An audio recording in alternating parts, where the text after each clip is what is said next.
Hello, मैं SK Gupta from Patna. मैं आपके लिए आईसीआर एंड ग्रुप डी का सेट नंबर 2 लेकर आया हूं, जिससे आपके लिए बहुत ही महत्वपूर्ण प्रश्न है। इससे 15 प्रश्न साइंस एवं आर्ट्स से हैं, जो अति ही महत्वपूर्ण प्रश्न है। मैं रोज़ 15 से 20 प्रश्न ऐसे लेके आऊँगा जिससे आपको बहुत ही उपयोगी साबित हो और जिससे आपको आर्ट्स एवं साइंस में कोई भी प्रॉब्लम ना हो। रोज़ इसे देखें, जिससे आपको बहुत ही फ़ायदा होगा। अगर लास्ट में देखने के बाद अगर पसंद आए तो please like, subscribe and bell icon को दबाना नहीं भूलिएगा, क्योंकि मैं रोज़ 15 से 20 क्वेश्चन लेके आऊँगा जिससे आप उससे अवगत हो सके। ठीक है, अब मैं क्वेश्चन नंबर 1 पर चलता हूँ। ठीक है, कार्य करने की दर को क्या कहते हैं? ठीक है, पहला नंबर और आप देखिएगा कि कितना नंबर हमको आ रही है। 15 क्वेश्चन में कितना नंबर आ रहा है, प्लीज़ कमेंट भी करिएगा कि हमको इतना नंबर आया। ठीक है, तो चलिए फर्स्ट नंबर क्वेश्चन पर लेकर चलते हैं। कार्य करने की दर को क्या कहते हैं? तो कार्य करने की दर, जब ये दर जिस जगह पर दर लिखा रहेगा उसको शक्ति कहते हैं। अगर इसी दर के जगह पर अगर क्षमता लिखा रहता, क्षमता अगर लिखी रहती तो मैंने जैसे कि लिखा रहता कि कार्य करने की क्षमता को क्या कहते हैं, तो उसको ऊर्जा कहते हैं। क्या कहते हैं? ऊर्जा कहते हैं। ठीक है, कॉपी और पेन लेके लिखते भी रहिएगा, ये नहीं कि सिर्फ सुनिएगा।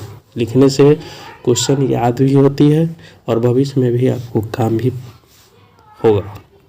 ठीक है, चलिए दूसरा नंबर क्वेश्चन लेके चलते हैं कि पौधे में लचीलापन किसके कारण होता है? ठीक है, पौधे में लचीलापन कोलेना काइमा के कारण होता है।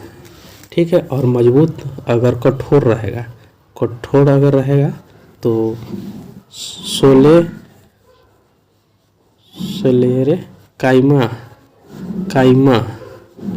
सेलेरे, कठोर जब ये पूछेगा तो सेलेरे काइमा रहेगा, सेलेरे काइमा होगा। ठीक है, ठीक है, तीसरा नंबर क्वेश्चन लेके चलते हैं। प्लीज़ आप इसको लिखते भी रहिएगा जिससे आपको फायदा हो। तीसरा नंबर क्वेश्चन पर चलिए। देखिए, आधुनिक आवर्त सारणी में कौन से समूह के तत्वों के बाहरी कोष पूर्ण है?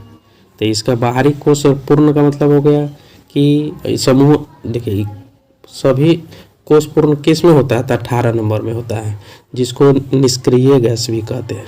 क्या कहते हैं? निष्क्रिय गैस भी कहते हैं। निष्क्रिय गैस में इसमें हो जाता है, कौन कौन निष्क्रिय गैस है? तो हीलियम, ठीक है, नियॉन, ठीक है, आर्गन, ठीक है,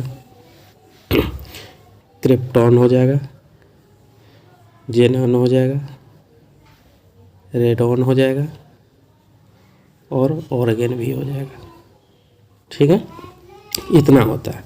आप ये और क्या कहते हैं, हेलोजन ग्रुप 17वें समूह होता है। हेलोजन ग्रुप जो होता है उस समूह 17वें समूह, ये सब जो होता है 17 समूह होता है, ये सब पी ब्लॉक का है।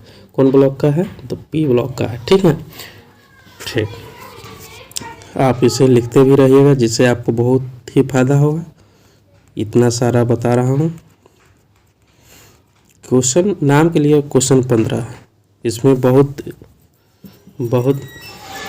क्वेश्चन का मैं सॉल्व कराऊंगा जिससे आपको बहुत ही फायदा होगा, जिससे आपको जीएस में बहुत इंक्रीजिंग मिलेगी। ठीक है, ठीक है, ठीक है, इसको पहले मिटा देते हैं अच्छा से, उसके बाद चौथा नंबर पर चलेंगे। चौथा नंबर क्या कहता है? देखिए, चौथा नंबर कह रहा है, पहले देखिए चौथा नंबर क्या कह रहा है। चौथा नंबर कह रहा है कि 6 किग्रा द्रव्यमान और 480 जूल स्थित ऊर्जा वाली एक वस्तु को ऊंचाई पर रखा गया है। तो ऊंचाई कह रहा है कि ज्ञात करने के लिए। तो देखिए ऊंचाई कैसे ज्ञात करेंगे? तो काइनेटिक एनर्जी बराबर होता है, जिसको हम स्थिज ऊर्जा बोलते हैं। क्या बोलते हैं? स्थिज ऊर्जा बोलते हैं, ऊर्जा बोलते हैं। ठीक है, स्थिर ऊर्जा होता है। इसके बराबर देखिए काइनेटिक एनर्जी बराबर होता है, काइनेटिक एनर्जी बराबर होता है mgh। ठीक है, माने ke बराबर हो जाता है mgh। ठीक है, तो काइनेटिक एनर्जी इसमें कितना दिया हुआ है? 480 दिया हुआ है और द्रव्यमान कितना दिया है, 6 दिया हुआ है, और जी का मान इस जगह 10 हो जाएगा। ठीक है, 10। तो इस शून्य से ये शून्य कट गया, 6 से 8 बार में कट गया, यानी 8 मीटर इसका आंसर हो जाएगा, 8 मीटर हो जाएगा। ठीक है, अगर नहीं समझ में आए तो प्लीज़ वीडियो देखने के बाद कमेंट भी कीजिएगा। ठीक है, ठीक है, इसको मिटा देते हैं हम, पहले मिटा देते हैं। और जिस दिन मेरा 1000 सब्सक्राइबर पूरा, उस दिन से ही आपको बोर्ड पर भी आकर मैं पढ़ाऊँगा, जिसमें मैथ के 5-10 क्वेश्चन बढ़ाएंगे और रीजनिंग का भी 5-10 क्वेश्चन बढ़ाएंगे, कुछ करेंट अफेयर भी रहेगी, जिससे आपको फ़ायदा मिल सके। चलिए क्वेश्चन नंबर 5 पर जाते हैं। किसी माध्यम में एक, माने कि कान नहीं है, एक कान नहीं है, ठीक है, कान नहीं है, इतना सेकेंड में 40 कंपन करता है। तरंग की आवृत्ति कह रहा है इसमें निकालने के लिए। तरंग आवृत्ति बराबर 1/f हो जाता है। तो ये कितना कंपन है, ठीक है, 40 है, 40 माने कि यहाँ लिखिए 40 है, 40 ऊपर लिखेंगे और टाइम को नीचे लिखेंगे। ठीक है, इस शून्य के लिए ऊपर एक शून्य बढ़ाएंगे तो 25 और 25 16 बार में ही कट जाएगा, जिसको 40 हर्ट्ज हो जाएगा, 40 हर्ट्ज हो जाएगा। ठीक है, चलिए आगे वाला क्वेश्चन पर चलते हैं। ठीक, कह रहा है गांधी इरविन समझौता कब हुआ था। ठीक है, तो गांधी इरविन समझौता 5 मार्च 1931 को हुआ था। ठीक है, 5 मार्च 1931 को हुआ था। इसमें और महत्वपूर्ण जो क्या कहते हैं है ईयर, जो जैसे कि चंपारण हत्याग्रह 1917 में हुआ था। ठीक है, जलियांवाला बाग 1919 में हुआ था। ठीक है, सविनय अवज्ञा 1930 में हुआ था। ठीक है, बंगाल विभाजन 1905 में हुआ था। बंगाल विभाजन 1905 में हुआ था, लॉर्ड कर्जन के समय में हुआ था। ठीक है, लिखते हुए चलिएगा जिससे आपको फायदा मिल सके। क्रिप्स मिशन 1942 में हुआ था। ठीक है, उसके बाद कैबिनेट मिशन 1946 के हुआ था। देखिए एक क्वेश्चन में कितना बता दिया, ऐसे ही लिखते जाइएगा कि जिससे आपको फायदा हो सके। बहुत क्वेश्चन बताऊंगा। ठीक है,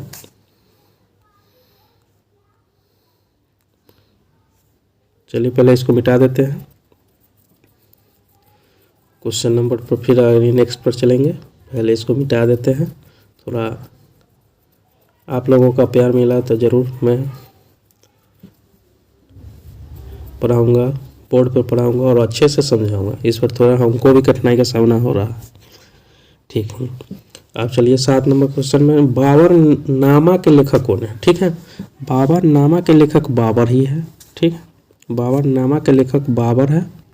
ठीक है, और बाबर के पिता का नाम क्या था, तो बाबर के पिता का नाम उमर शेख मिर्जा था। क्या था, उमर शेख मिर्जा था, उमर शेख मिर्जा था। ठीक है, इसको लिख लीजिए, बहुत ही इंपॉर्टेंट क्वेश्चन है इतिहास के लिए। बाबर के पिता का नाम क्या है, तो उमर शेख मिर्जा है। ठीक है, इसमें मैं बताऊंगा कि इसका सीरीज क्या है। जो इसका सीरीज है, पहले इसको मिटा देते हैं। देखिए इसका सीरीज हो जाएगा, जैसे ट्रिक है वो, जैसे बाहों में आजा, बाहों में आजा ट्रिक है। सुंदर औरत, सुंदर औरत, बहुत अच्छा ट्रिक है। देखो बाहों में, मतलब ब से बाबर हो जाएगा, ब से बाबर हो जाएगा। ठीक है, लिखते चलिएगा। ह से हुमायूं हो जाएगा,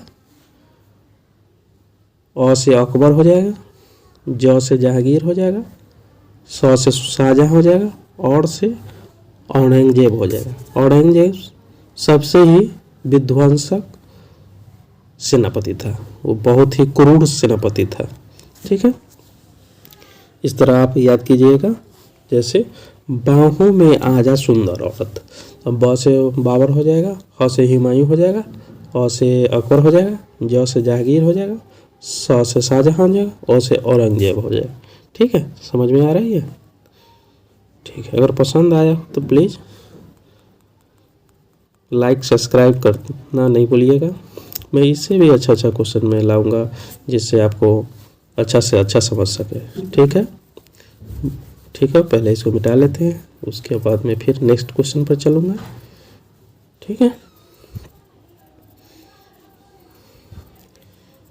अच्छा अच्छा ट्रिक दूंगा जिससे आपको सामना अच्छा से समझ सके। ठीक है, देखिए इंडिया हाउस चेन्नई। 8वां नंबर क्वेश्चन, राष्ट्रीय समुद्र विज्ञान संस्थान कहाँ स्थित है? तो ठीक है, समुद्र विज्ञान संस्थान गोवा में स्थित है। यहाँ औषधि, अगर औषधि संस्थान पूछ देगा तो लखनऊ में मारेंगे। ठीक है, औषधि संस्थान लखनऊ में मारेंगे, लखनऊ में मारेंगे। ठीक है, और चमड़ा अनुसंधान रहेगा तो चेन्नई में मारेंगे। चेन्नई में चमड़ा अनुसंधान कहाँ हो गया? चेन्नई में हो गया, लिखते चलिएगा। और ट्रैक्टर अनुसंधान पूछेगा तो दिल्ली में मारेंगे। ट्रैक्टर अनुसंधान कहाँ है? दिल्ली है। चमड़ा अनुसंधान चेन्नई है। केंद्रीय औषधि संस्थान लखनऊ में है। ठीक है, लिखते चलिएगा जिससे आपको फायदा मिल सके। चलिए 9वां नंबर क्वेश्चन पर चलते हैं। इंडिया हाउस कहाँ स्थित है? तो इंडिया हाउस लंदन में स्थित है। ठीक है, इंडिया हाउस कहाँ है? अगर इंडिया गेट पूछेगा तो इंडिया गेट दिल्ली में है। कब बना था? तो 1921 में बना था। कब बना था? 1921 में बना था। उस समय कौन वायसराय था? तो लॉर्ड इरविन था। कौन था? Lord Irwin. कौन था? लॉर्ड इरविन था। ठीक है, अगर पूछे ये इंडिया गेट का था, अगर गेटवे ऑफ इंडिया बोले तो गेटवे ऑफ इंडिया तो मुंबई में है। कहाँ है? मुंबई में। मुंबई में है। इस 1911 ईस्वी में किंग जॉर्ज और रानी मैरी मुंबई की यात्रा को याद करने के उपलक्ष्य में बनाया गया था। इसका आधारशिला 21 मार्च 1911 को रखा था। 21 मार्च 1911 को रखा गया था, रखी गई थी। पूर्ण रूप से 1924 में वो बन के तैयार हो गई। पूर्ण रूप से कब बना? 1924 में बना। ठीक है, लिखते रहेगा कौन से आए थे। तो किंग जॉर्ज और रानी मैरी की मुंबई यात्रा के उपलक्ष्य में यह बनाया गया था। ठीक है, पूर्ण रूप से 1924 में बन गया था। ठीक,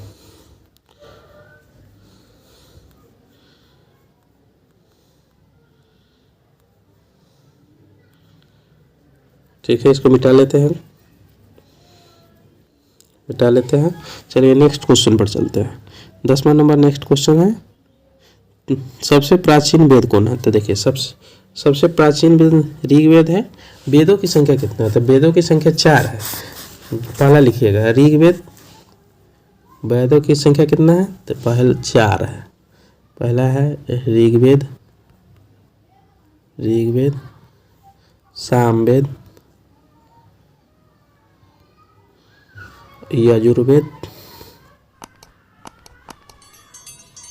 और अर्थवेद। ऋग्वेद सबसे पुराना वेद है। सामवेद में संगीत के बारे में बताया गया है। सामवेद में किसके बारे में बताया गया? संगीत के बारे में बताया गया। और यजुर्वेद में बताया गया ये यज्ञ की असल प्रक्रिया के पद मंत्र के बारे में बताया गया है। और अर्थवेद में जादू टोना के बारे में बताया गया है। ठीक है, वेद कितने प्रकार के हैं? 4 प्रकार के हैं। कौन कौन है? ऋग्वेद, सामवेद, यजुर्वेद, अथर्ववेद। तो चलिए इसको मिटा लेते हैं, नेक्स्ट क्वेश्चन पर चलते हैं। नेक्स्ट क्वेश्चन पर चलते हैं। दिल्ली 11 नंबर क्वेश्चन, दिल्ली भारत की राजधानी कब है? ये दिल्ली भारत की राजधानी 1912 ईस्वी में बनी थी। 11 दिसंबर 1911 को 11 दिसंबर 1911 को घोषणा जॉर्ज पंचम किया था। किसने किया था? तो जॉर्ज पंचम ने किया था। किसने किया था? जॉर्ज पंचम ने किया था। ठीक है। और इसमें कौन थे वायसराय? लॉर्ड इरविन थे। इसमें वायसराय कौन थे? लॉर्ड इरविन थे। ठीक है। 1911 में कलकत्ता से बदलकर दिल्ली बनाया गया। दिल्ली के अभी मुख्यमंत्री 1911 में कलकत्ता से बदलकर दिल्ली बनाया गया और अभी दिल्ली के मुख्यमंत्री अरविंद केजरीवाल है। कौन है? अरविंद केजरीवाल है। ठीक है। कौन है? अरविंद केजरीवाल है। अभी राज्यपाल कौन है दिल्ली का? दिल्ली का राज्यपाल अनिल बैजल है। दिल्ली का राज्यपाल अनिल बैजल है। तो बहुत इंपॉर्टेंट क्वेश्चन है जो करंट अफेयर के लिए भी आपको है। ठीक है, इसे लिखिए।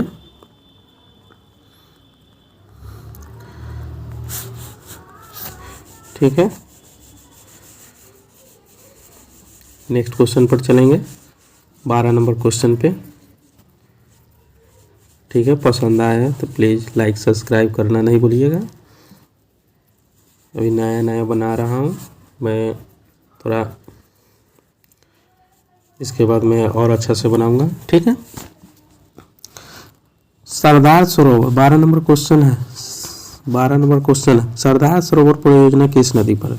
तो सरदार सरोवर परियोजना नर्मदा नदी पर है। और नर्मदा नदी किस राज्य में बहती है? तो गुजरात में बहती है। नर्मदा किस राज्य में बहती है? तो गुजरात में बहती है। ठीक है, चलिए उसके बाद 13 नंबर क्वेश्चन देखें, किस रंग का तरंगधर सबसे अधिक होता है? तो तरंगधर सबसे ज़्यादा लाल का होता है। ठीक है, और सबसे कम बैगनी का होता है। तरंगधर सबसे ज़्यादा किसका होता है? लाल का, और सबसे कम बैगनी का होता है। इसी में क्वेश्चन आपको पूछ देता है क्या किसका विचलन सबसे अधिक होता है? विचलन अगर पूछ दे कि किस रंग का विचलन सबसे अधिक होता है, तो विचलन सबसे ज़्यादा बैगनी का होता है। सबसे कम पूछे, सबसे कम तो लाल का होता है। ठीक है, क्वेश्चन लिखते जाइएगा, बहुत ही इंपॉर्टेंट क्वेश्चन है सीधे। ठीक है, बहुत ही VVI इंपॉर्टेंट क्वेश्चन भी, जो आपको ग्रुप डी ICAR दोनों के लिए बहुत ही इंपॉर्टेंट है। बहुत अच्छा क्वेश्चन कलेक्ट करके मैं लाया हूँ, आप इसे देखना ना भूलें। इसे अच्छा और मैं लाऊंगा। देखिए 14 नंबर क्वेश्चन पर चलिए। 14 नंबर क्वेश्चन पर, नागासाकी पर दूसरी बार बम कब गिराया था? तो 9 अगस्त 1945। 9 अगस्त। पहली बार कब गिराया था? तो 6 अगस्त को गिराया था। दूसरी बार 9 तारीख को गिराया था। दोनों 1945 पे गिराया गया था। 9 से देखिए, क्वेश्चन में एग्जाम में थोड़ा हम कंफ्यूज कर जाते हैं कि 6 तारीख का होगा कि 9 तारीख का होगा। 9 से नाक से नागा, यानी कि नाक हो गया। 9 याद कीजिएगा, 6 याद कीजिएगा। ठीक, इसमें 6 तारीख को जो गिराया गया बम का नाम था लिटिल मैन। 6 तारीख को जो गिरा था उसका नाम था लिटिल मैन, और जो 9 तारीख को गिराया उसका नाम था क्या? Fat man. ठीक है, इसको लिख लीजिए। 6 तारीख को जो गिरा गया बम था उसका नाम था लिटिल मैन। 9 तारीख को जो गिराया गया था उसका नाम फैट मैन था। ठीक है, लास्ट क्वेश्चन बचा हुआ है, लिखते रहिएगा। ठीक है, इसको मिटा लेते हैं। आप लोगों का दुआ से प्यार मिला ना, तो मैं बोर्ड पर पढ़ाऊँगा और बहुत अच्छे से पढ़ाऊँगा। ठीक है, चलिए 15वां नंबर क्वेश्चन देखिए। 15वां नंबर क्वेश्चन देखिए, रेड क्रॉस की स्थापना कब की गई थी? मैंने किसने की थी? तो रेड क्रॉस की स्थापना हेनरी ड्यूनेंट ने की थी। सही है, और यह 1800 ईस्वी में किया गया था। कब किया गया था? 1863 ईस्वी में किया गया था। और रेड क्रॉस कहाँ है? तो जेनेवा में है। रेड क्रॉस कहाँ है? जेनेवा में है। ठीक है, प्लीज़ अगर आपको पसंद आया हो तो प्लीज़ लाइक सब्सक्राइब करना नहीं भूलें, और बेल आइकन को भी दबा दीजिएगा, जिससे आपको डेली का डेली क्वेश्चन आपके पास आ जाएगी। ठीक है, बाय।